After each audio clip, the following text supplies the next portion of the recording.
Hey everybody, grab yourself a plate and don't forget the syrup. It's movies for breakfast. This is Logan Anderson coming to you here from Washington. Here with the host with the most, Risky Boats. The co-host, John Risky Bolts. What up, Logan? Not much. How about you? It's been a while, hasn't it? Yes, it's we missed an episode and plus a day, but that's all good. It's just all part of the learning process. So that's exactly it. I agree. It's one of those things where, yeah, you know what? First off, it's movies for breakfast. There aren't no rules. Yep. And more so importantly, I did mention in the last episode, we're still trying to work out the kinks. Hopefully we've got it worked out. So yep. And there's always something going on. But so how was your week in movies? It was varied. It's been a little bit different. I've been trying to check out a little bit of different kind of movies here and there. Do we want to go straight into the movies that we've seen in the last 2 weeks? Yeah, let's do that. All right. So for everybody who followed last week's episode, we did episodes on The River Thief and The Last Duel. Since then, I think we were going to record The Death of Superman Lives, What Happened, and The Power of the Dog. So in the meantime, I've watched both those. I have. Yes, I'm excited to talk about them. I actually saw for one of the first movies I've seen in a movie theater since COVID was the new Scream movie. Oh, wow. Okay. All right. Yeah. I haven't seen that yet. I've never seen a Scream movie before. It was a friend's birthday and she wanted to go and see the new Scream movie. And I have to say, I don't know, maybe high expectations, maybe low. I don't know. I've never seen any of the Scream movies. I actually really enjoyed it. I think it's a lot of fun. It's kind of cool to watch like a horror movie that like, it feels like a TV show could have done this stuff, but I think the movie does it so much better. The gore is kind of cool to look at. And I mean, without giving anything away, I thought the killer and all that other stuff is still really cool. There's some pretty good death scenes in it.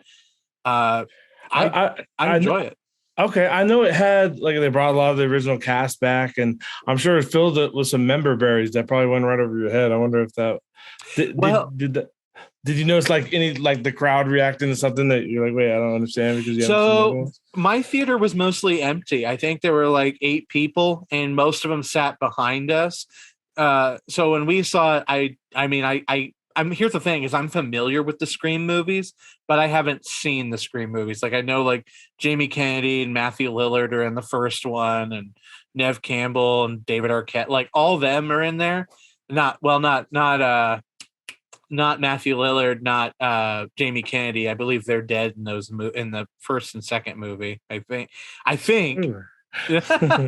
Spoiler for a movie you haven't seen. I know, right? But from what I took away from it, I really enjoyed it. It was probably a lot I wouldn't have caught on to, but I feel like the movie has a lot of fun. It also kind of strangely is about sequels. And I can't say exactly how, but it's kind of charming. I was actually laughing as much as I was actually being a little surprised by it. Okay. All right. Yeah, I like that. One movie I watched just recently was, oh man, I can't remember the name of it. It's Encanto. Encanto? Encanto, yeah. It's a animated movie about like, this family that has like magical powers, except for the black sheep or whatever. She didn't get no magical powers, but she has the power of love. And it had like music. I don't even know how I ended up watching it because it's just like a kid's cartoon. But sometimes I enjoy those. Like I watched Happy Feet too, and I was like I really liked it. And Surf's Up, and I watched that one too. It was just a penguin surfing movie or whatever. But right. But yeah, it was cool. Really good music. I don't know. That's cool. I didn't like, I don't really can't think of too much to say about it than like, yeah, it was cool. Is this a gray spot on my beard? Oh my God. Is it a gray? That was just one. Another one I saw that I didn't think I would enjoy as much is Mary Poppins Returns.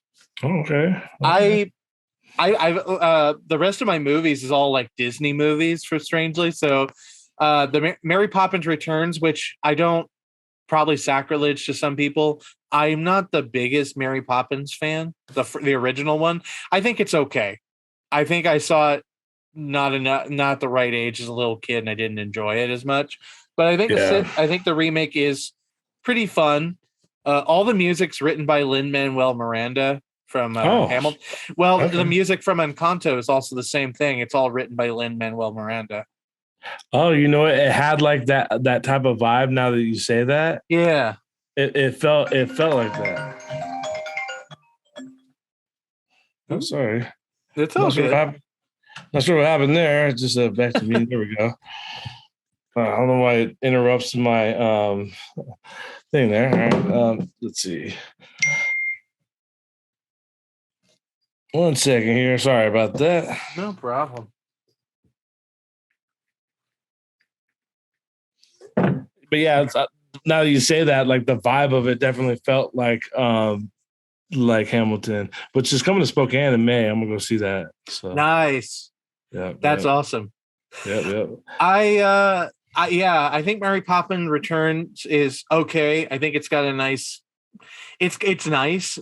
I mean, I'm not, like I said, I'm not the biggest Mary Poppins fan, but my biggest hang up with the movie is like, I don't know why it has to be more action packed than the original, because the original is not actiony at all. It's a musical. It's kind of cute and aloof. And then this is like, why are there action sequences? Why is the big set piece of the movies? I'm not going to say what, but there's like a big action set piece. I'm like, this isn't Mary Poppins. That's crazy. It's you made a good point there that actually has like good residency for how I feel about movies. It's like watching it at the right time. Mm-hmm. I think that's why I always liked the prequels when everybody was hating on them, because I was the perfect age for that. Jar Jar Binks stepping in poop and going, "Oh, dookie, poopy, poopy," was hilarious. Oh yeah, me too. That might be an episode one day about talking about the prequels, but I remembered liking. It's funny. I actually, I guess I spoiled like our listing for when we do that, but I actually loved Phantom Menace. I didn't like Attack of the Clones, and I thought Revenge of the Sith was okay. And then when I rewatched it, my opinion completely flipped. And I'm just like, whoa, how could I feel this way about these movies? I still love them all. I can't hate it. Oh man, Book of Boba Fett, especially the last 2 weeks. Mm-hmm. Depending on what time you're watching this, well, I mean, while I'm existing right now, there's one episode of Book of Boba Fett left, and the last. Have you been watching it? I have not yet. I need to sit down and skip through it now. You watched The Mandalorian at all? Yeah. My wife and I finished the season 2 of The Mandalorian this year. Oh man, I wish I could talk to you about it. So we gotta watch that so we can. All right. I will try to get some episodes in before next time we record. Yep. All right. Yeah. Yeah. And what else? Have I seen anything else? I mean, just mainly Mandalorian and Peacemaker. Oh yeah. The other ones I watched real quick were Atlantis: The Lost Empire. Have you ever seen that? Mm-mm. It's a Disney movie that came out in like 2001. It's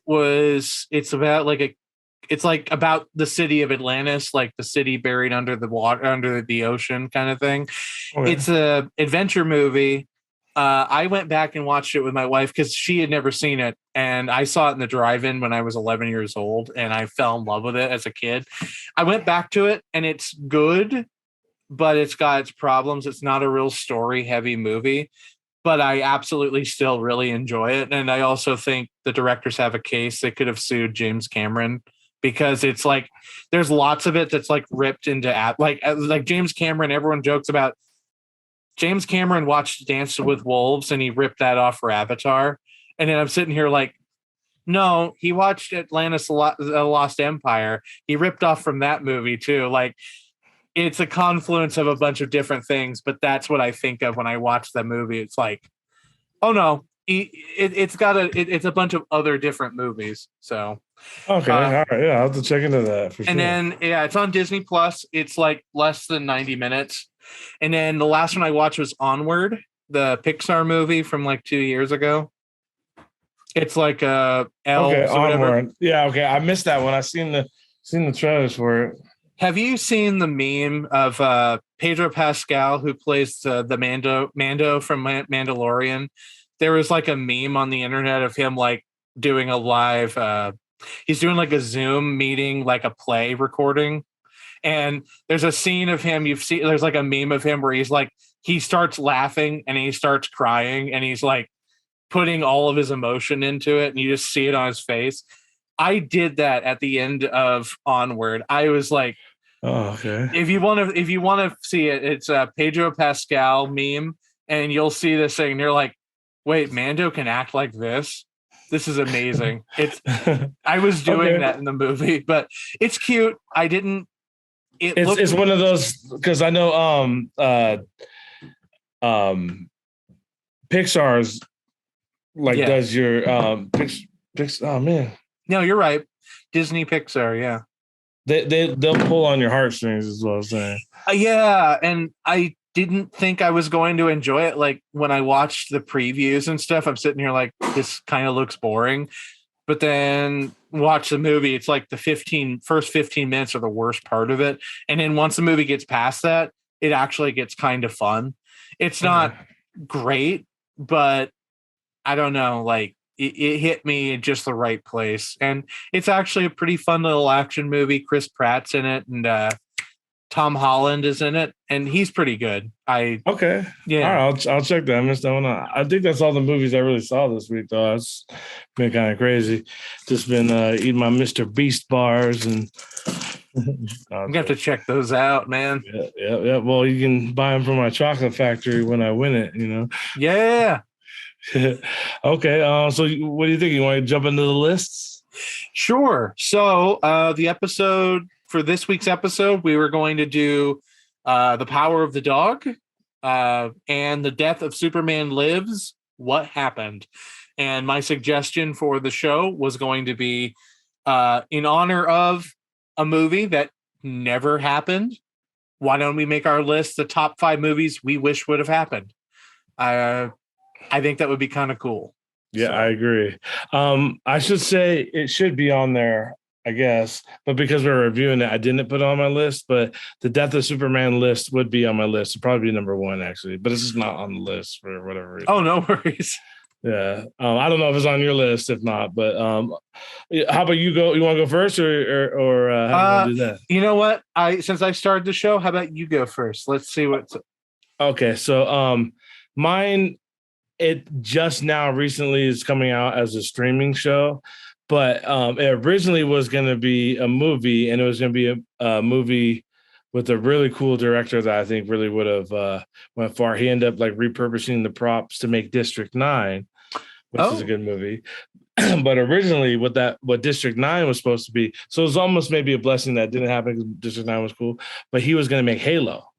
Yeah. Neil Blomkamp, Halo. So nice. Could have been a killer. Yeah. Have you seen the trailer for that yet? I have. Yeah. It's like it looks like a cross between like a really good budget, well done thing and a fan fiction. I don't know, but I'm excited for it. So I am too, and I'm not the biggest. Like I played Halo a little bit, but I didn't own an Xbox as a kid. So I really am interested in it. It might be kind of fun. I'm certainly down to checking it out. Yeah, I've invested a lot of time playing Halo, so hopefully the show will pay it off. What I want in there is it's got to have cool action. It's got to have the weapons. That's going to make it pretty exciting. If they have the needler gun, I'll be happy.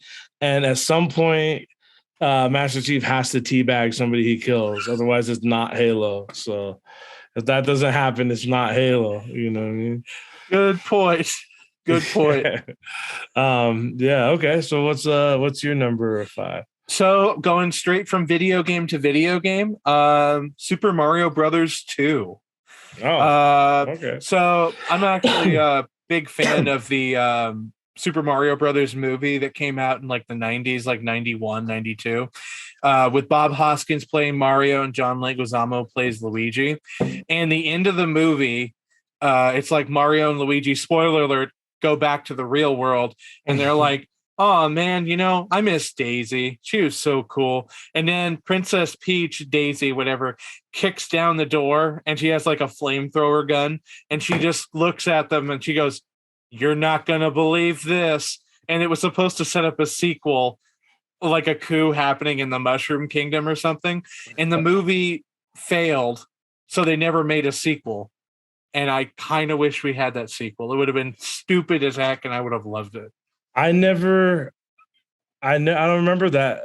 Was that like an end credit scene or just at the Well, very no, end? it's the very end of the movie. She just does like "you're not gonna believe this," and then the Oh, movie that's just right. ends. Yeah, so it's setting up a sequel. It expected to make money. So Okay. Okay.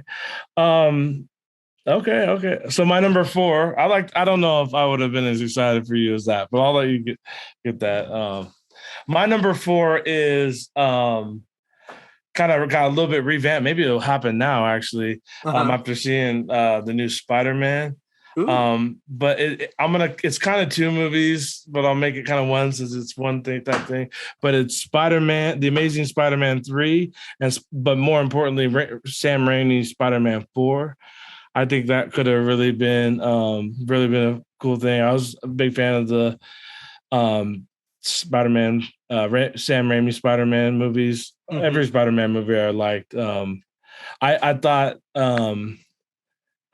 the best Peter Parker was the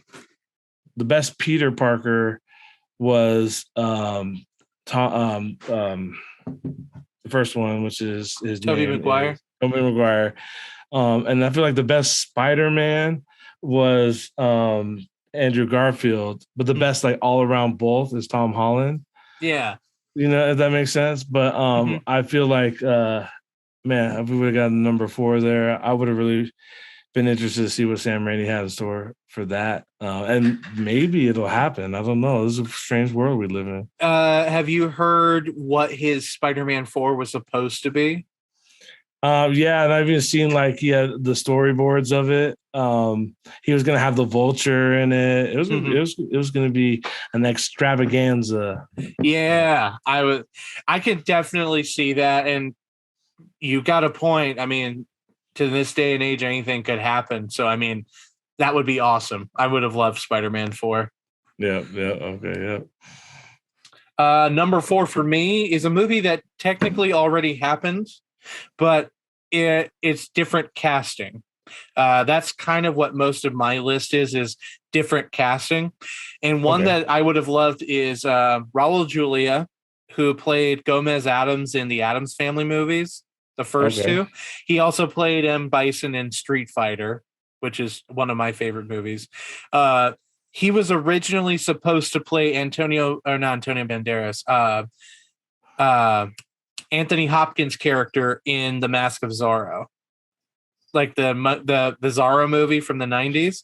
Okay, yeah. The story goes is that Raul Julia was dying of stomach cancer, and he let his kids pick his last movie project. And his kids were like, "We want you to do the Street Fighter movie." And he was like, "Okay, I'm doing this for my kids." So he did that instead. He was in talks to do A Mask of Zorro, and it fell through, obviously.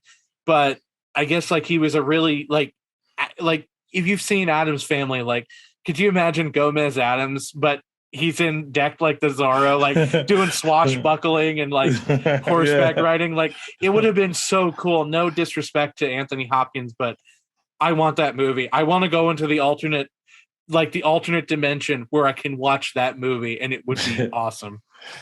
Okay, yeah, that was good. That was good one. Okay, my number. I don't know if I could picture that. That's weird. It's hard to picture, but I mean, yeah. Oh, it's crazy how like casting could like Will Smith was almost in The Matrix, but he just didn't understand it. I've heard that before. He also heard the other one. Sean Connery was supposed to play Morpheus. Oh man, that would have been Phil or Sean Connery. Yeah, I don't know if that would have worked. R.I.P. Sean Connery. Yeah, I don't know if that would have worked. I think my number 3. Yeah, my number 3. I was really excited for. I don't even know if this was a rumor. I just remember hearing it. So you ever seen 21 Jump Street with Jonah Hill and I had Channing Tatum. Yeah. Channing Tatum. So and then they did 22 Jump Street. And the rumor that I heard, I don't know if you heard about this one, was it was going to be 23 MIB and they were going to be in Men in Black. I've heard this. Yes. Oh my, yeah, I heard that and I was like, oh my God, that is going to be the greatest thing that ever happened. And then they made the new Men in Black, which it was all right. But I was probably more disappointed in that one because it wasn't 23 MIB. And it's just I don't know nothing about the movie. I just know that premise would have been a blast. That would have. I haven't seen 22 Jump Street, but I did see 21. 21 Jump Street, I think, is kind of an underrated classic. Yeah. And 22, I heard is excellent. I do need to see it, but I remember hearing that rumor, and I would have loved. 22 is funny too, bro. There's like the end credit, the whole end credit, like montage music thing is one of the funniest things you'll ever see. So nice. Yep. All right. Is that your number 3? 3, yep. All right. My number 3 is going to be, again, a world where I wish this could have happened, but this one almost could have happened. Chris Farley's Shrek. Oh, wow. Yeah. Have you heard about this? Yeah. I heard he even recorded all of it. Yeah. So is that Adam Conover on your screen? That guy ruins everything. No. So they were going to do, Chris Farley's Shrek. They recorded the whole thing. He tragically died of a drug overdose. We lost an incredibly funny actor. And Mike Myers was like, I would like to do the movie, and he ended up re-recording it and everything else. There is footage online on YouTube you can find of Chris Farley's performance. I don't know if the movie would have been better, but I certainly would have enjoyed to have seen that. And heck, if there's 2 minutes of audio footage somewhere, that means there has to be hundreds of hours more recorded. And I want someone, give it to the internet, let them make a version of it online. I would totally watch that. Here's what you do with it, right? Right. If you're DreamWorks Animation, if I'm the head of DreamWorks Animation, here's what I say. I pull everybody into a meeting, right? I sit them down. I say, okay, you guys see how successful Spider-Man was when they brought everything in and flipped the universe and made it crazy. What we do is Shrek. He's walking along with Donkey, right? And he falls or something happens and he ends up in a multiverse and meets Shrek from a different universe who is voiced by Chris Farley and somehow work on the dialogue where he's like, with the first movie, I know you guys could do it, and make a universe movie where that happens. And if that does happen, I just want my 10% perpetuity for coming up with the idea. If that happens, I will buy tickets for other people to go and see this, because that would be awesome. Yeah. Okay. Yeah. I don't have any confirmation of whether or not my number 2 would have really existed or not, or if there was even talks. It ended up being a Super Bowl commercial instead, years later. Do you know where I'm going? Maybe, but go ahead. Ferris Bueller's Day Off, right? No, where he gets a day off from work or something. Like, I don't know what the premise would have been, right? But obviously it was a sequel to Ferris Bueller's Day Off. But like whatever it would have been, probably a cool title. And I think that I just love Ferris Bueller's Day Off so much that they could have done something funny with the sequel for that. I don't, him going to work or having like some boss or something, and he's got to take the boss's car. I don't even know, but it would have been, I don't know. I feel like, I don't know. There's so much they could have done with that.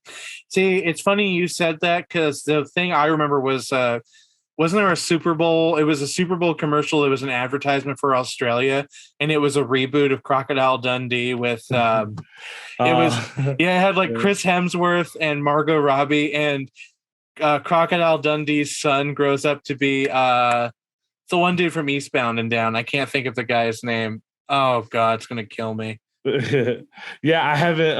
I remember that, but no, they did a Ferris Bueller's Day Off 2. It seemed like it was going to be a movie trailer, and I was like, Danny McBride. That's who it Oh, was. yeah. Oh, yeah, that's right. Oh, Danny McBride. That's funny. Someday I want to be in a movie with Danny McBride. I feel like we'd have good chemistry. That would be fun. I would watch that. Yeah. But yeah, they did like, do you remember back in the day when like you would first hear about a movie for the first time watching the Super Bowl? I remember like the Ang Lee's Hulk and stuff. I was like, yeah. Oh, nowadays, like, obviously, you hear about it way before, but right, but it was like teaser trailer stuff. Like, yeah, you'd like that's the first time you'd hear about it, but now it's like you always hear about it online, right? But that was cool. But Ferris Bueller's Day Off too, and you know what? It could still happen. It could, and I would be down to see how that goes. Be a little hairy how they get the principal involved in that, but I'm totally down for it. Yeah, they would have. Wait, that guy's still alive, right? Jeffrey Jones. Yeah, he had. Jeffrey Jones. I was thinking the teacher, Bueller. Oh, Ben Stein. Yeah, he's still alive. Yeah, he's doing like him back somehow too. Oh man. My number. He has kids and they go to the school. That's how. Okay, I can go with that. That would be fun. Yep. And this kid is older, around 33, played by John Risky Bolts. I love it. Wait, I don't know why he's still in high school then. He turned. Well, you do that thing where I'm 18 years old, but you look like you're. Yeah. Dude, Matthew Broderick was like almost 30 years old when he recorded that movie. The only person in high school at the time was Sloan. That's funny. Okay. Right. Number 2 is one that I don't know if anyone would want to watch, but I would. It's Yellow Submarine, directed by Robert Zemeckis. Okay. So Yellow Submarine's the musical, the Beatles musical, was a cartoon. Robert Zemeckis was doing his CGI animated stuff at the time, where he did the Polar Express and Beowulf and A Christmas Carol.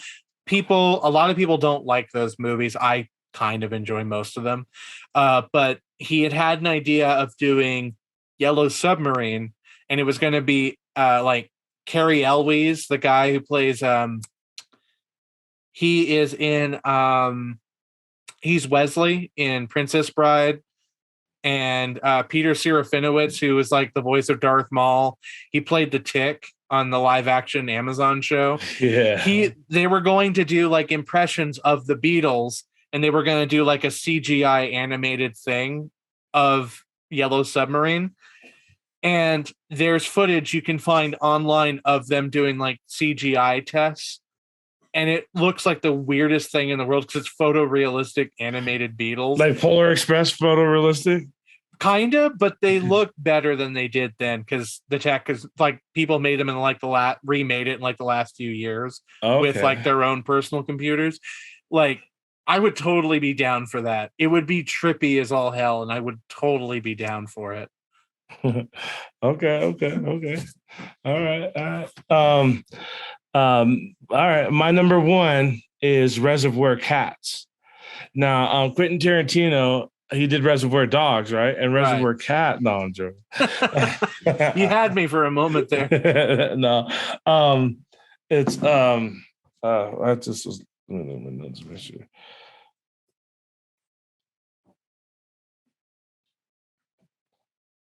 Let's have my notes. Hold on one second.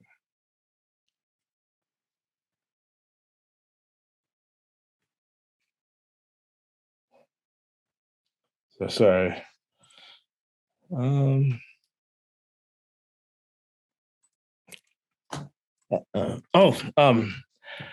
So I actually talked about this movie when it was top 10 movies or top 5 movies that I didn't expect to like. Was John Carter, and it sets up a sequel in the end that will never happen because of how little movie that money made and how much it cost to make. But I really enjoy John Carter of Mars, and I think that it would have been a cool sequel. It would have been a cool franchise, really. I really liked it, but alas, it'll never happen. Still need to see John Carter. I have that in my collection. I just want to sit down and watch it at this point. But what I did see, I watched like a half an hour of it, and I'm sitting here like, why didn't people see this? This actually is kind of fun. Yeah, I think, and going into it knowing like, hey, at least somebody who really likes it might be better than when I watched it, because everybody said it sucked, and I was like, why does it suck? I mean, there's some parts that are contrived and it's extremely racist, but I loved it. No, it's not racist at all. I'm just kidding. I'm just kidding. Oh my god. No, it's just a dumb fun movie. It's not like, super introspective or anything, but it's just a dumb fun movie. There's nothing wrong with that. Have you seen Speed Racer?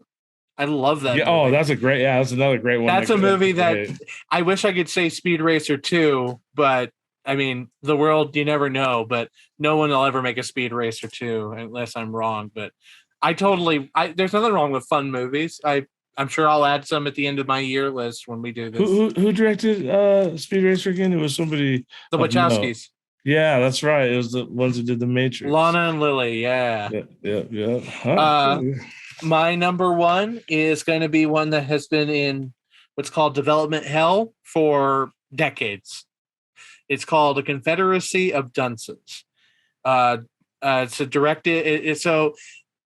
got a long history, but it's a book that was written by an author who he wrote one novel and he couldn't get anybody to make the story, killed himself, and his mother gave the book to like publishers, and nobody wanted him. An author took it and read it, and he's like, this is the greatest thing ever written. So he helped get it published. And it became like this phenomenon in the 70s. Like everyone loves it.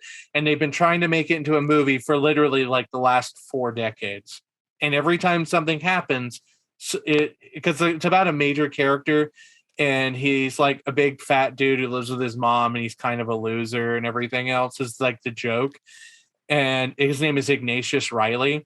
And in every single story version they've tried to make of this movie, they want to cast like a fat actor who's funny to play Ignatius Riley. And every time they do, something bad happened. The first time they did it was in the 80s, and they tried to get John Belushi to play the part, who died of a drug overdose. They did it in early 90s. They wanted John Candy to play the part, who died of a heart attack. They tried to get Chris Farley in later 90s, who died of a drug overdose. They tried to get, the rumor on this one's a little iffy, but it's either Zach Galifianakis or Will Ferrell to play the part. And they had almost filmed them. They were about to start filming in, not North Carolina, in, they were about to start filming because it like takes place in like Louisiana or whatever. And Hurricane Katrina hit and basically damaged the whole thing. And so people are like, we're just not going to make the movie. It's too cursed. Wow, that is crazy. I've never heard any of that. I was thinking like, damn, there's some sort of correlation here. That's nuts, man. Yeah. I was gonna say they need to just put Chris Hemsworth back in the fat Thor costume and get it done. But I would totally watch that though. I've read the book. I own it. I think it's hilarious. It is actually a case where it's a funny book. Yeah, that's kind of a tragic story about the author. The only reason I started laughing at first because you said it's a book that was written by an author, and that made me laugh. Redundancy, Department of Redundancy. Yeah. But yeah, okay, that was good. That was a good list. I feel like that's a really good list. I was really surprised by some of your choices. I know one day we're gonna make a list where it's like, oh yeah, my number 4 is this, and be like, dude, my number 1 was that. Like we're gonna do it. Will cross over one day, and I'm down for it. We're different enough though. Our lists have been so different that I think it makes for a good conversation. Once we do top 10 comedy or top 5 comedies, it'll be a little hard because all of our top 5 is just gonna be Step Brothers. Yeah, Step Brothers. Schindler's List. What? Why would you find that funny? Oh, Step Brothers. Okay, I was a little worried there. Well, I was gonna put like Step Brothers when you're high, Step Brothers when you're hungry. Anyways, and then hey guys, listening, if you guys want to let us know what movies almost happened that didn't happen that you guys were excited for, let us know. Because we like adding to our list. Maybe we'll learn something that we'll be champions of. Yes, absolutely. And this was kind of a fun little list. I want to hear what people, what movies people would have wanted, because I mean, the world's a crazy place, and sometimes they're making movies happen now. So, okay. So, what do you want to talk about first? Power of the Dog or Superman? The Death of Superman, or The Death of Superman Lives? This is a cool title. That's a good question. I guess, which one do you feel like you could talk? I always like to do this. The one we can talk the most about, I like to save that. It's like kind of like warming up. Probably Power of the Dog. Maybe, I don't know. That's the one you want. Nice. Is that the first one? Or I say I probably have a little bit more to say about that one, maybe. Okay. I'm down both, for that. Yeah. Okay. So The Death of Superman Lives. You want to give them the Absolutely. So the full title of this movie, which is a mouthful, is The Death of Superman Lives. What happened? ? Is a movie directed by a YouTuber I'd never heard of named Jon Schnepp, who sadly passed away in the last 2 years, who made a documentary that is about the fictitious movie that effectively existed called The Death of Superman. And it basically chronicles the entire history of the movie from a script by Kevin Smith, who just came off of like Mallrats and Clerks, going all the way to like a really like a familiar screenplay writer, Dan Gilroy, who did Nightcrawler, and like all and the direction, the art, like the history, the production history, which is freaking weird. And it ends up making for what I thought was a pretty fun movie. I don't know if it's the best movie, but I certainly had fun with it. When you say the fun movie, are you talking about the movie that would have been, or the actual like documentary? Both, because I think when I heard about the legend of this, because the movie has a history behind it. I think Superman Lives is kind of it's a fun, bizarre, weird idea for a movie. Excuse me. The one thing that's kind of interesting about it is I'd never heard of it, and then when I did, it's like, wait a minute, this is a movie that people tried to make. It's kind of like when you hear like one I didn't put on my list, but I'd heard about. Do you know there was supposed to be a Justice League movie from who's the director of Mad Max? I can't think of his name. George Foreman. George Miller. George Miller was supposed to do a Justice League movie. He actually was set to direct a Justice League movie like a good 8 years, or no, like a full 10 years before the movies, like the actual movies happened. And and it fell apart.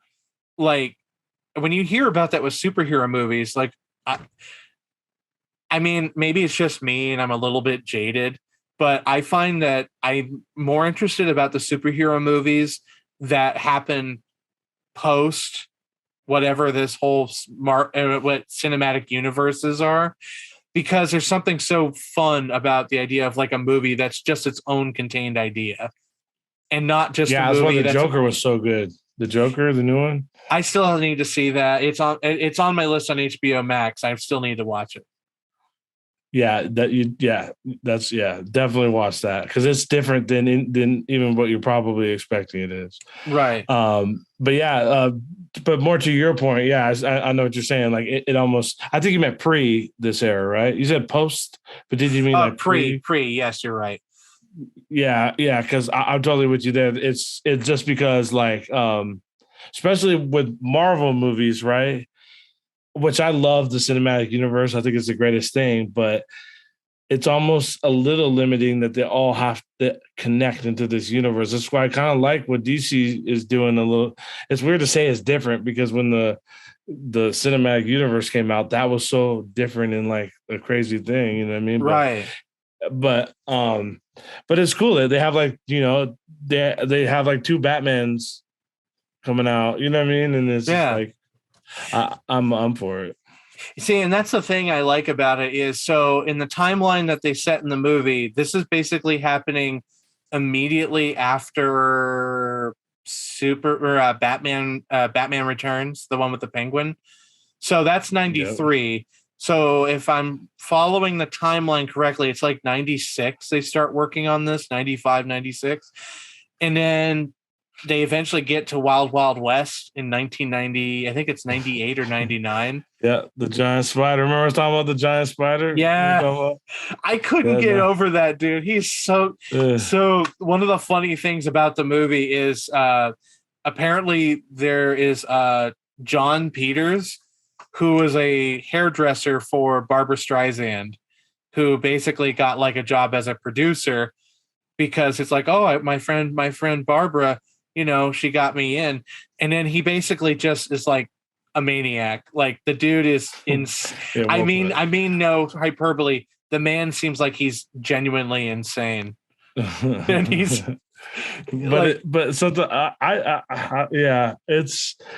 man. What did you think of the actual suit? Like when you see him try on the suit. So that was the part where it kind of felt a little like white noise to me for a bit, because I think the suit stuff is really cool, but it felt like it went on and on just a little bit too long, where I think the costume design stuff, like, so I guess we need to set the table. So when they were going to do this movie, the title is kind of a joke, which I didn't realize, but so Kevin Smith tells his part of the story of writing the script, and it was called like Superman Returns or Superman Lives or something. I don't remember the exact title. And Kevin Smith's like, no, man, this has got to be a better title. So he wanted to make his version of the movie. And it was basically the idea of Superman. It's supposed to be the death of Superman comic, where Superman actually does die in the comics and then comes back to life, and sort of dealing with that. But with Tim Burton's touch, it was supposed to make him feel like a stranger on this planet. And like, it basically is the history of how that works, or how it doesn't work, I suppose, is the way to go about it. And it was just, there's weird rules that they were given, like, well, we don't want him to fly. Which is the weirdest part, is like John Peters is like, that's ridiculous. Can't make a Superman movie that doesn't fly. I don't want this. And it's like, are you insane? And I can't tell, because like in the beginning, I'm like, oh, this guy made all this up. But then when you watch the movie, you almost feel like he's conceited enough that you'd be like, no, why would I make a Superman movie where he doesn't fly? That doesn't make sense. And then you hear about the giant spider. Yeah, the giant spider. And then they made a whole movie around it. I know, the mechanical spider. It's so stupid. It's the stupidest, dumbest. I can't even imagine the spider from Wild Wild West fighting Superman. Well, I will say that's the one thing I really dug about. They do a lot of like not costume, but it's more of set design and like stylizing how the spider would have looked. And it wasn't a mechanical spider. It was supposed to be like a real organic sort of creature. And like, the one thing I will say about it is like all the artwork and stuff they designed for it is phenomenal. Yeah. Like they talk about like a giant crystal, like a skull ship sort of thing. Not a crystal skull. No. But it talks like some kind of like skull ship sort of thing. And it's the weirdest thing. Like, who thinks of this? It's like Tim Burton-esque, you know what I mean? Like that type of universe. It would have fit well in the Batman and Robin universe or whatever, you know what I mean? I feel like. Who knows, though? It could have came out and been completely different. You never know until you see something. That's the thing. Like, I think the one thing that's crazy about it is I would love to see that movie, but I have no idea. But it's definitely a movie that we would have seen and been like as kids going, yeah, it's not as good as the other Batman movies or the other Superman movies. Like, and then it would. I don't know, because like objectively Batman and Robin is bad, but I liked it when I was a kid. I actually really loved anything, so I probably would have loved that just as much. I played the Nintendo 64 Superman game, which is the worst game ever, but it was a Superman, so I played it over and over. I'm embarrassed to admit I did the same thing. I rented that from the video store so many times. It's like, I'm gonna fly through these rings straight one day. Oh wait, you can't. Yeah, it was hard. It was the hardest, even to get a little bit into the game. It was really hard. But I digress. I'm just saying, as a kid, we were spoiled. Then we didn't have like phones and like good movie or like a way of judging movies. Yeah. You know what I mean? And yeah, go ahead. Well, I was gonna say I should mention I mean, this doesn't really matter like at all for like how I felt about the movie, but I mean a little bit. But I was a fan of Jon Schnepp's YouTube channel, watching him review movies and stuff for years. So when he made that documentary, I was really excited about it. Which I wanted to ask you about that. So you're the one that actually we brought it up on our, I don't remember, I think it was our top 5 movies we didn't expect to enjoy list. And somehow I think the documentary came up in our conversation. And I was kind of like, I wanted to ask you, so do you remember when you first saw it and what was your impression of it? And then like, this would be a fun idea for the show is how was revisiting this, like, from when you last saw it, how do you feel about it? I don't know if anything really changed. It just, I remember, I was like, there's the ridiculous things I forgot about. But even like, I remember this time being impressed. Not maybe impressed is the wrong word, but where they showed the little test footage of how they're gonna make him fly with like the cartoon or whatever. Yeah, I thought that looked kind of cool. You know what I mean? Mm-hmm. That would have been a trip to see.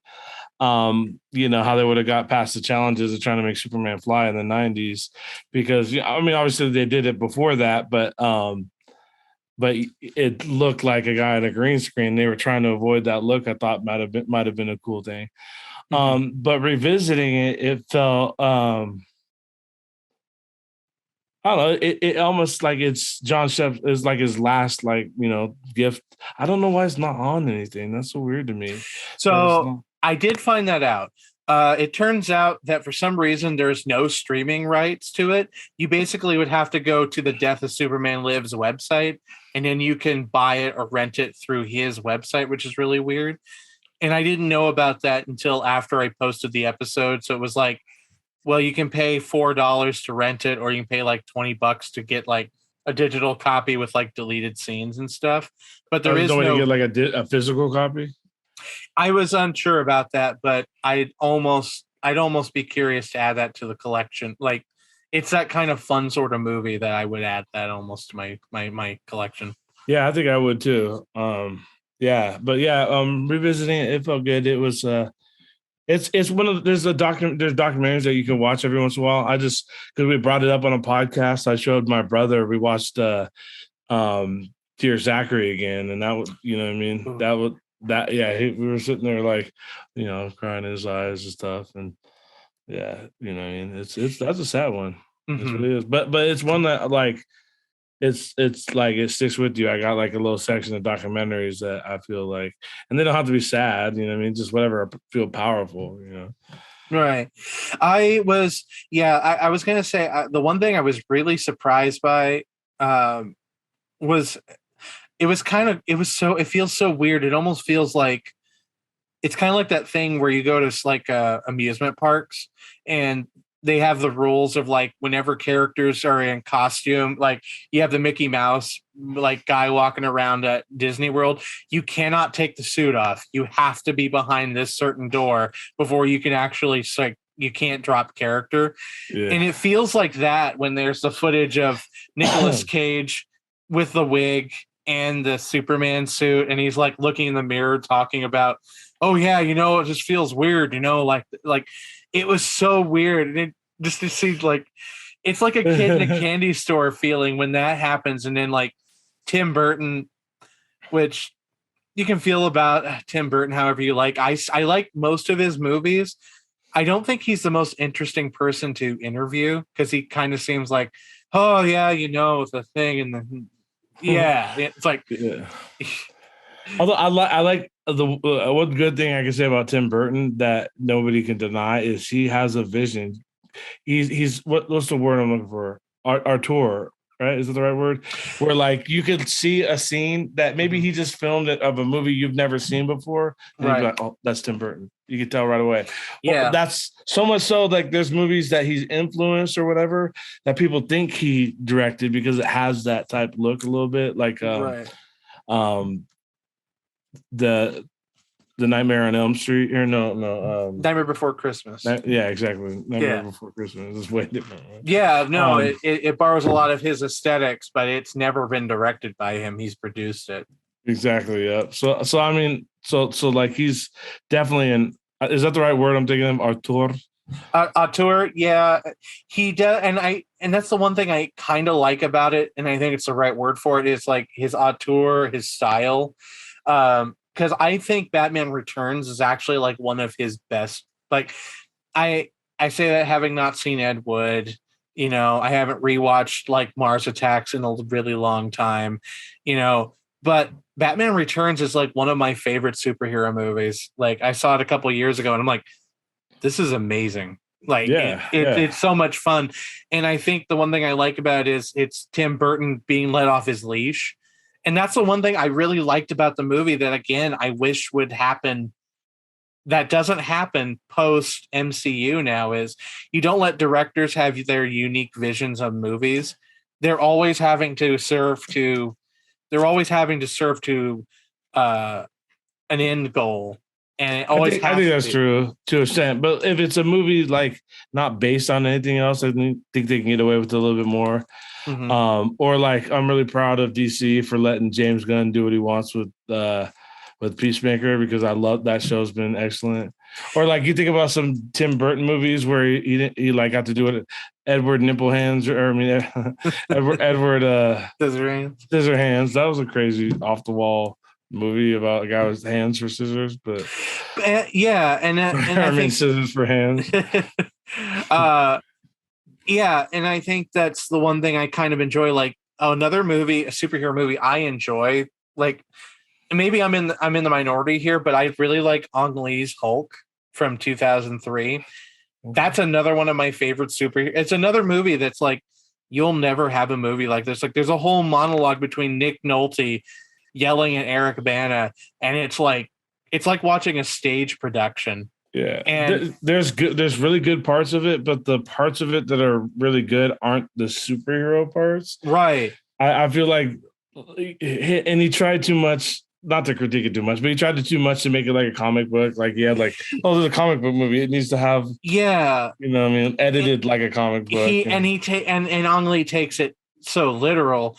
But I kind of wish like we'd get back to like not that necessarily, but like even Sam Raimi. Like I'm kind of excited about this new Doctor Strange movie he's directing. Yeah, me too. But is it going to do like his like trademark like zoom close-ups?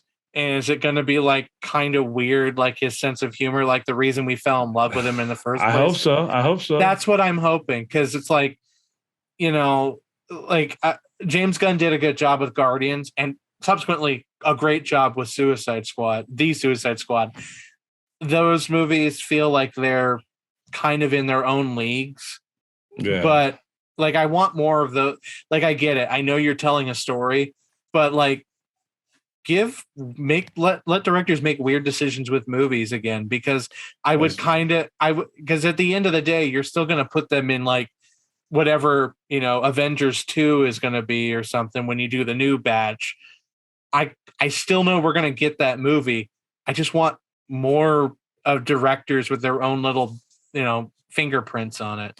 Yeah, I can see that. What I was going to say that Ang Lee doing that thing with the comic book and like he filmed the same scenes from different angles and put it in there, so it felt like a comic book. that kind of literal take on it reminded me of the first person shooting scene in the Doom movie. Mm-hmm. You know what I mean? It's like, oh, it's like it's based on the first person shooter. We have to show that. So they had a whole first scene where it was like, and it was really just kind of weird. But I digress. I agree. I understand, like, but that vision that you're talking about, I think, is almost like Kevin Feige's vision, and directors kind of mold in with that. So it's a little different with Marvel movies, but when you have like a good movie and the studio wants money, right? So they're like, this is what people want, and they try to control it so much that they literally will ruin a movie. I heard and I think there probably is a really good Suicide Squad edit, release the Ayer cut, but. And, I'm not the biggest, I didn't care for David Ayer's Suicide Squad, but if there's a way to do that movie and make it a better edit, I'm game for it. I'm personally interested in it. If you can find a way to make me like that, if there's a way to make that movie better, that I actually will go, hey, his version of it is bad, but this one's actually pretty good. I would love to see that. Yeah. Hashtag release the Ayer cut. Release the Ayer cut. It's actually a fun movie. There's sometimes documentaries can run into like, this is fine, but it should be like a featurette on someone's Blu-ray or whatever. This feels like it's its own living, breathing thing. And I enjoyed myself. I still kind of wish we'd have that movie. I don't think it would be good, but I would have totally watched it. Yeah, but we got the next best thing, the crazy story behind it, and that's kind of a beautiful thing that Jon put that together. Mm-hmm. Because it would have just been that thing living in the back of our heads forever. Like, oh, do you hear there used to be there's gonna be a Nicolas Cage Superman, but now like you get like the whole story, and it was really cool that he put that together. So I definitely enjoyed that. To give it my rating, that's another full stack right there for sure.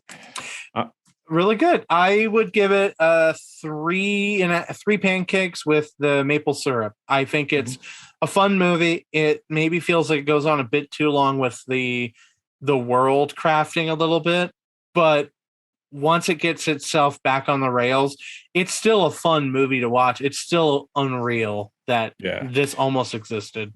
Yeah, if you're a movie fan, definitely check it out. Go to what was the website? So it's actually on YouTube. I had found that there is the Real Thing. That's what we want to plug. We want to plug the Real Thing. Let me see about that. The Death of Superman Lives. Pulling it up right now.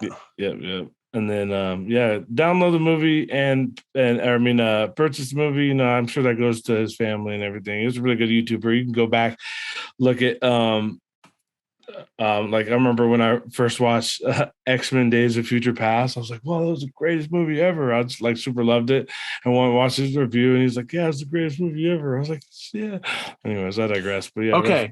So I found it. So it is a link that you can follow, and I will put this I will give this for the notes on the show.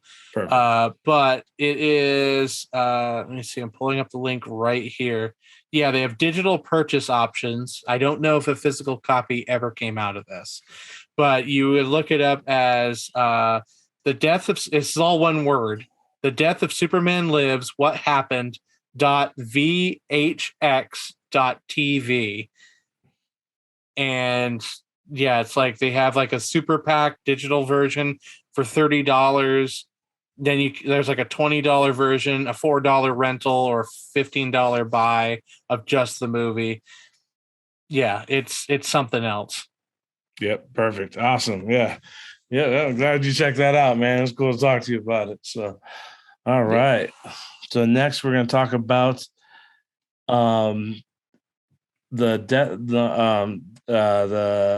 Power of the Dog with Hammerdam Lunch and Snacks. Yes, The Power of the Dog, directed by Jane Campion from 2021. Risky is Right, Crash Bandicoot, otherwise known as Benedict Cumberbatch, Kirsten Dunst, Jesse Plemons, and Kodi Smit-McPhee.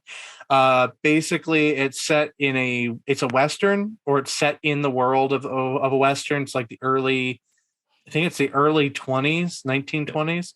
Yeah. And 1890, I think. Yeah. And it basically follows this kind of rough and tumble sort of cowboy character,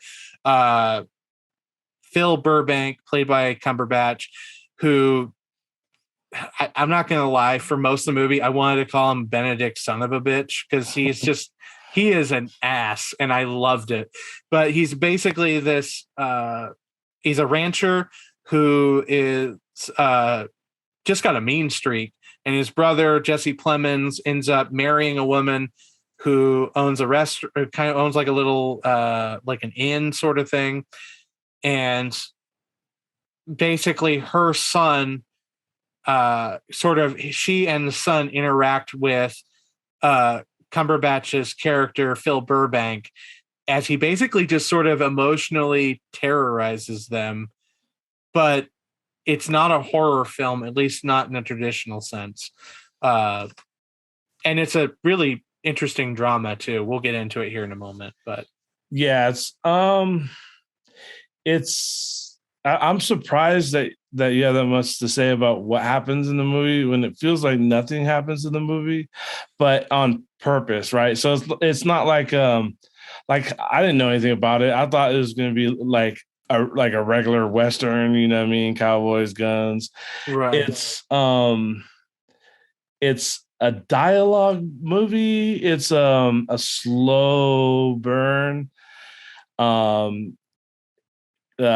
It's like Benedict Cumberbatch's character. You see his dick. You see dong in this movie. Yep, you do. So I'm kind of glad I didn't see it on the big screen. I was watching it at home.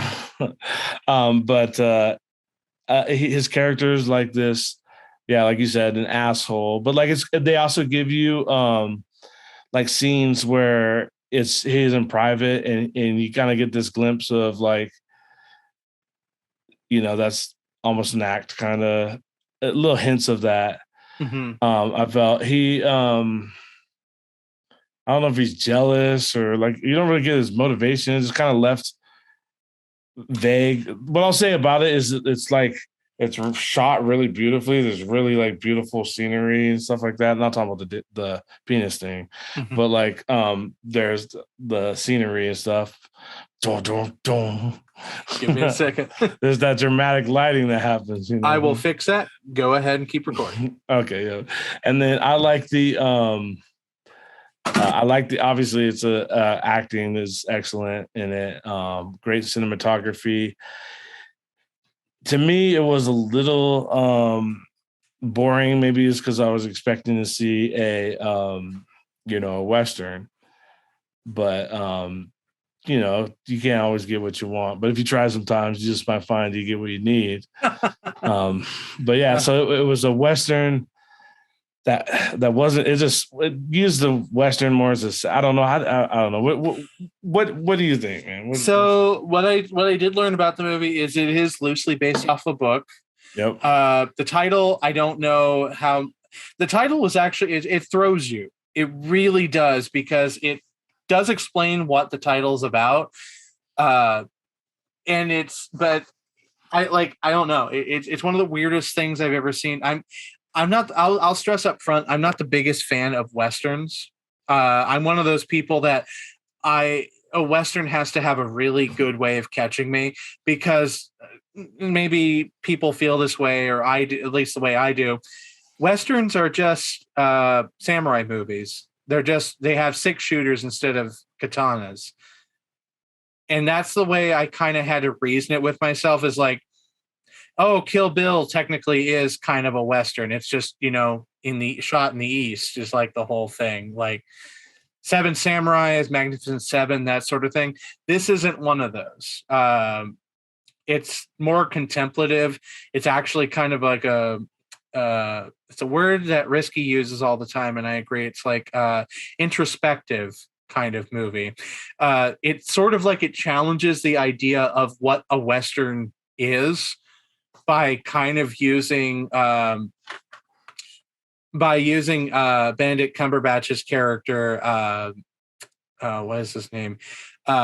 Phil Burbank, as this idea of like he's posturing as a cowboy because this is what cowboys are, and this is what they need to be, and this is what they do. And I think there's like a little bit of that. Like his brother's kind of, he's book learned and everything else. And I think it's like we used to wrangle. You used to do all this stuff with horses and stuff like that. You don't do any of that anymore. And I think he views it as like, I'm the only real man like left in a world where men are slowly going soft around you. I think what it reminds me of, maybe, I don't know why, but like, do you know those politicians are like super like anti-gay and like nothing can be gay, but you're like, this guy's probably pretty gay. Why does he care so much? You know what I'm talking about? Yeah, it's like those politicians are like against gay people, and then they get caught in a bathhouse with like a prepubescent boy or 12. Yeah. So I don't want to go that, but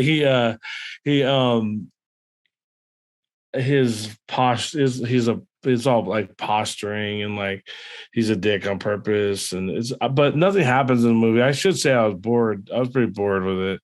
Really? Like, yeah. I tried to watch it yesterday, and this wasn't the movie's fault. I would have fallen asleep to anything other than Step Brothers. But last night when I tried to watch it, and I watched it again this morning, and it was it was a slow burn. But it's good acting, really good acting. I think if I would have watched it knowing that I'd be watching like a dialogue movie, I would have been like more mentally prepared. That I just watched 2 Westerns recently too. I just realized I watched The Harder They Fall. Okay. And I watched True Grit again with Jeff Bridges and Haley Atwell and or Haley Steinfeld. Yeah. Haley Atwell, who's that? I don't know. But anyways, she's Agent Carter on that TV show. Yeah. Yeah, that's right. That's crazy. But anyways, so though I just watched those and those were like really good. This is completely different type of a movie, right? But in my head, it was like the same type of like I was gonna watch another like Western like that. So I think maybe I just wasn't prepared for the nothingness. Like what happens in the movie? You know what I mean? Nothing really. Well, and that's the thing, I think. So I can actually lend a little bit to this because this happened to me before. So you were talking about you watch Westerns, and I think it's put you in a mindset. So when you watch this movie, it's not that. It kind of, kind of threw you off a little bit. So I did this about probably like 12 years ago or so with my dad. We rented a bunch of movies, and I'm not the biggest fan of Westerns. We rented Hot Fuzz, which is not a Western, 3:10 to Yuma, the Christian Bale one, and the title, The Assassination of Jesse James by the Coward Robert Ford. And my dad and I put on 3:10 to Yuma, and we were like, this is great. This is actually a really fun action movie. Because it's a Western, like a traditional Western. Then we put on the Assassination of Jesse James.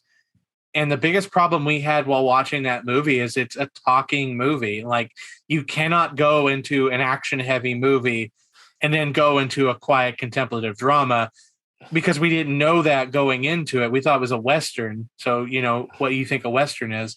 Yeah. And like that happens to people. Like I'll even confess, a movie that I'm probably harder on is Wonder Woman. Like, I'm not the biggest fan of the Wonder Woman movie, but the reason why I'm not is because I watched The Big Sick first, the Kumail Nanjiani movie. Oh, yeah. And that movie, I was like, oh, this movie it's fantastic. It's one of the best movies of that year. And then I watched Wonder Woman immediately after that, and I'm like, yeah, nothing is going to touch The Big Sick to me. So it's probably a better action movie than I let on. But when I reviewed it, I'm like, it's fine. I don't care. I can see that. Yeah. Yep. Oh yeah. So okay, I'm glad you kind of understand. So yeah. So with the caveat of that in mind, I think maybe I'll revisit it sometime. Right after I've watched Clerks or something. Yeah. And that's the thing for me is like I did not know what to expect going into it. And this might make you feel a little bit better. My wife tried watching it with me, and she got up about a half an hour into it and just went, "I'm not into this," and just literally left. So I was like, "Well, I got to watch this for the show." And I thought I was like, "Am I not into this too?" And then it's like 30 a minute. Like if she left at 30 minutes, at minute 32, I was like, "Okay, I'm in. I'm in." All in for this, and I'm actually a little jealous you've like watched it. Like how many times have you seen it or tried to finish it? This movie just twice. I mean, I watched it. I got to the part where he was naked. I paused it, and then no, second. No, I was joking. I don't remember. It was like real towards the beginning. I fell asleep. Yeah. But I didn't blame that on the movie, just the fact that I was way late watching it. And I'm sitting here in my head like I wish I could have watched it a second time because I was entranced by it. It is beautiful. It's amazing to me that what's funny is I actually said to my wife in the beginning, they say it's Montana, and I used to live in Montana. And I was like, oh, that's a real Montana mountain right there. Yeah, but it was filmed in New Zealand, though. Yeah, it was shot in New Zealand, and I was looking at it, and I'm like, no, I don't think that's Montana. That doesn't look like Montana, like roads or nothing. One thing I will say I give a lot of strength to is Kirsten Dunst.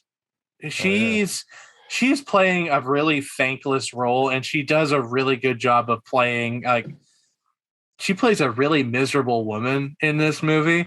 I actually joked when I was watching the movie thinking about it. I'm like, did they just follow my family like circa 2010 with a camera? Because the scene where she's like drinking and not dealing with the in-law very well is like, it was relatable to me on a really strange level.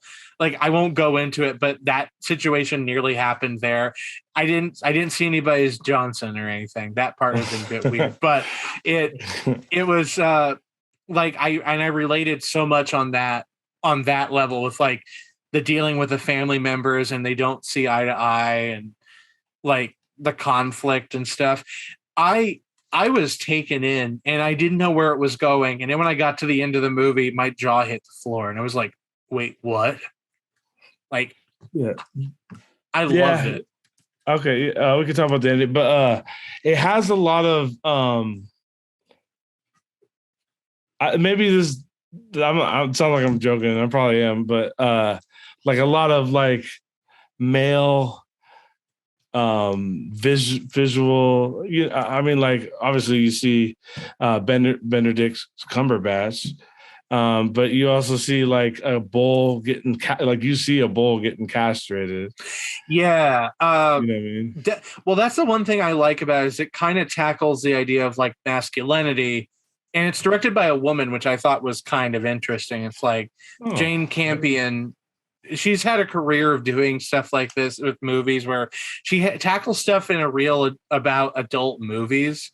Like she did The Piano, which got a bunch of Oscar buzz when we were kids. You see Harvey Keitel's dingling in that too. In The Cut, you see Mark Ruffalo's dong in that. Like, oh yeah, I'm sensing a pattern here. Yeah, well, she does a lot of like women and male nudity, and she treats them like these are people; they're not sex objects. But what I think is kind of interesting is it tackles like you're right; it has a lot of the masculine stuff. But one thing I think is funny is not funny; it's kind of sad. Is Benedict Cumberbatch's character has this obsession with a man called Bronco Henry, where he constantly talks about this man that it's almost like you think he's like, oh, it's like an old friend of his. The way it reads, it's almost like, no, he loved this man. Like it just stops short of being like a relationship in that way.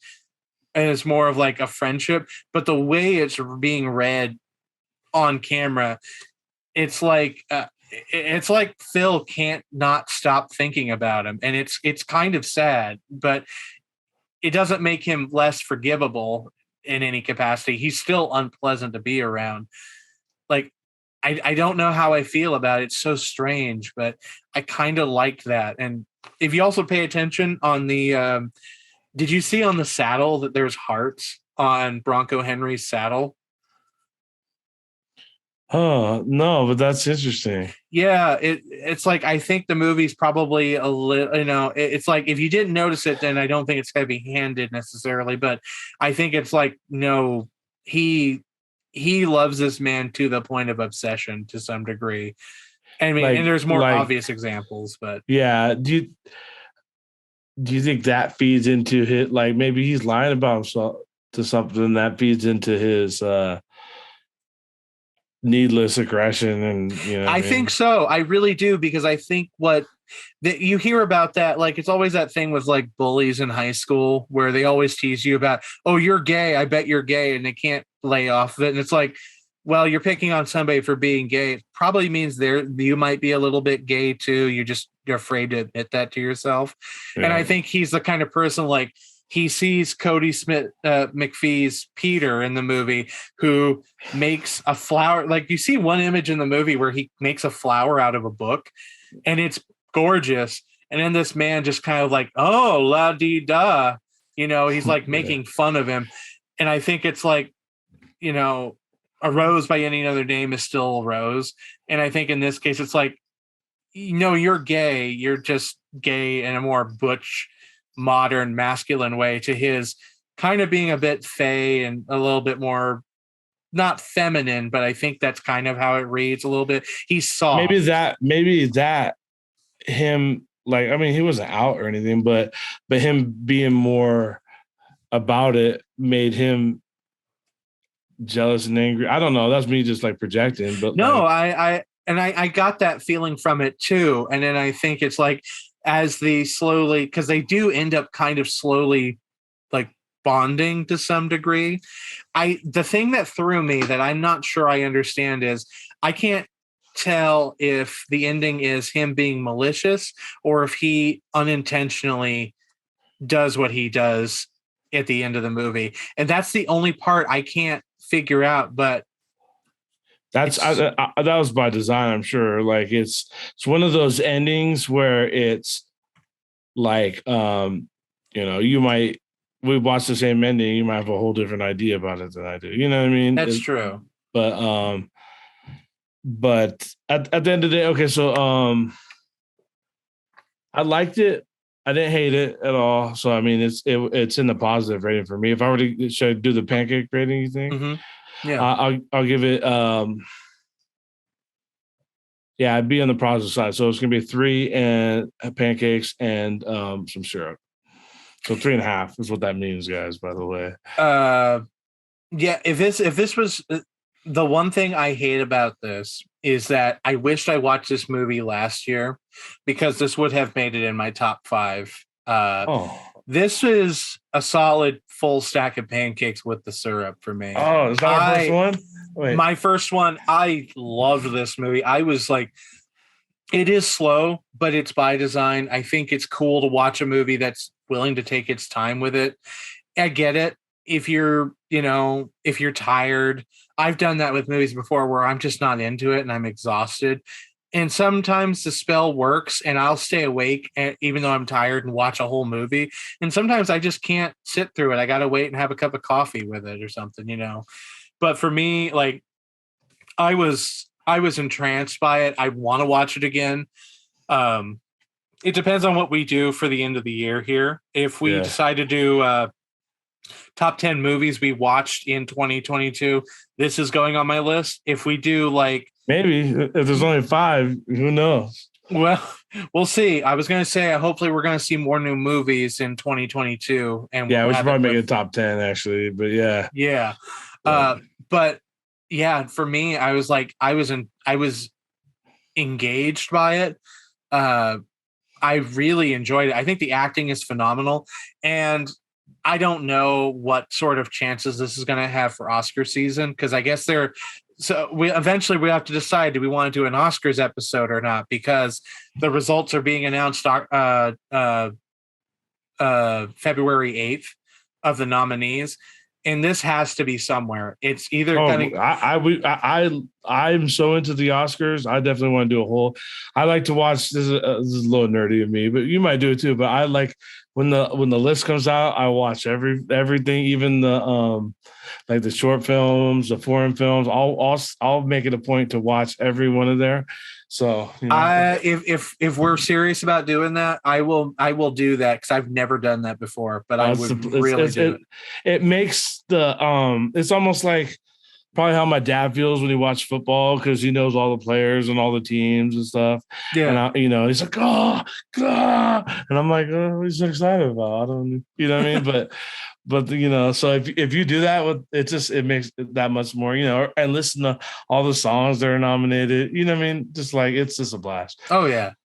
So, and then I think what could be fun is if we do our own nominations as to what we think should have been nominated. You know what I mean? I like that. Yeah. Yeah. So we'll circle back to that. So that's your. I think did I give a full stack with the syrup? I feel like I did for something. Yeah, I think you did a full stack. Yep, for Don't Look Up. Don't Look Up. And then I think you did it again for Last Duel, if I'm not mistaken. No, I did the full stack, but not with the syrup. So. Okay. Yeah. And that same was thing I gave Superman Lives or whatever. So. Right. So I realized that we've talked about this, but we've never actually made it official. So we've never talked about the ratings system. So the way I've realized is if you've listened to the first 2 episodes, you've probably got an idea of it. But what we're essentially doing is an empty plate is nothing. We did not care for this movie. It was a waste of our time. The half star, so to speak, would be the syrup, and then the pancakes are their individual ratings, with one pancake, or a full stack of pancake, five pancakes with the syrup is like a perfect score. Yeah. Exactly. I realized we've talked about it, but we've never actually. I don't think we've explained that to the audience. So. Yeah. And then one thing I was thinking we could do for the show that might be cool is we could have a Google document link that people can click on, and it'll be like a Excel file, maybe like where they could see what movie. I don't even know how to do that, but that'd be a fun thing to do. That would be fun. I would love to do that. Yeah. Okay. Yeah. So we'll look into that. So that way you could always and that'll help us keep a tally. So when we do the end of the year battle royale or something, I don't know what we're gonna do. No, I like that. That sounds like a lot of fun. Yeah. So we're building an audience there. We did get a suggestion from a viewer. So we're gonna go ahead and play that and see what is suggested. All right. So everybody, we're gonna hit this. I have no idea what's going to be. Drisky, did you listen to this beforehand, or? I did when I sent it to you, so I know it's coming. But okay, let's go ahead. So we're going to play this. If it doesn't track, we will find a way to put it in posts. Here is our suggestion. Which, by the way, if you have suggestions for the show, please contact us. We post this on Facebook, wherever. We probably need to make an email for this at some point so people can. Yeah. Well, actually, the what we'll do is in the links of the episode, wherever you're the biography, the show notes or whatever. Yeah. Description. That's what I was looking for. There's going to be a link where you guys can either email us or a little thing where you can call in a phone number and call in, leave a message, and we're gonna start playing those too. So it'd be similar to this. Or if you're on Facebook, you can any way you want to get it to us, you can, but that'll be the easiest way. So all right, let's play. All right. Okay, here we go. Here's the suggestion and I got a show recommendation or request from a fan and an avid listener. I would love to hear you guys do an episode reviewing the movie Logan and Risky Business. Thank you for your consideration. I love that so much. I love that. I think that would be so cool. Okay, credit where credit's due. Who is that? Because you sent me that. Yeah. Okay. So that is TJ. He has a podcast of his own called True Reviews and Interviews, which is pretty cool. Also, he's the host of the Beer Bongs and Bull Crap podcast. Bullshit. I can cuss on here, right? I don't know. And then he's a rapper too. He's got a dope new album that came out. But yeah, so that was TJ, True Justice. And I like that too. Logan and Risky. Now I've never seen Risky Business. I have never seen Risky Business. So I do research for the show, which for the record, if there is something not available, I will try to figure out a way. In most cases, most of our movies are available to rent, or we'll figure out a way to get them out to people. We'll look into where these ones are, because I know I actually do know. Yeah. How do you know? So if this app actually wants to sponsor us or something, it's called Just Watch. Okay, so yes. So I know that you didn't know ahead of time. So if you could look up on there and see where Logan and Risky Business are playing, so that would be. Yeah. Risky Business is currently streaming on HBO Max. Perfect. And that is from 1983, starring Tom Cruise, directed by Paul Brickman. And then Logan is actually streaming on Hulu. Oh, that's perfect. And it doesn't note whether it's Logan Noir or the Logan in color. Okay, so you've seen Logan, right? I have seen Logan. I have not seen Logan Noir. Let's do Logan Noir, because I haven't either. I know it's just black and white, I think. But yeah, I'd be down to doing that. I'd almost be willing to watch it twice. I haven't seen Logan since 2017, so it's been a few years for me. Well, I'm looking at Logan right now, so hey, getting me all kinds of risky business here, man. No, that's hilarious. That was funny, TJ, to do that. I like that. Yeah. So let's do that. We'll watch the Logan New York and Risky Business. All right. So awesome. that is it from there, and we'll usually try to come up with like a top 5 list for next week. Those ones are a bit more for us, so you can have more fun with it as we go along.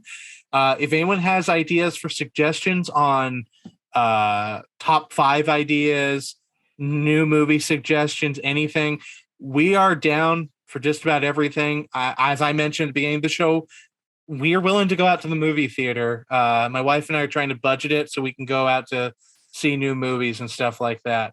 So we're looking forward to that. Yep. You guys see the new Spider-Man too, so we can talk about that and get caught up on the Book of Boba Fett.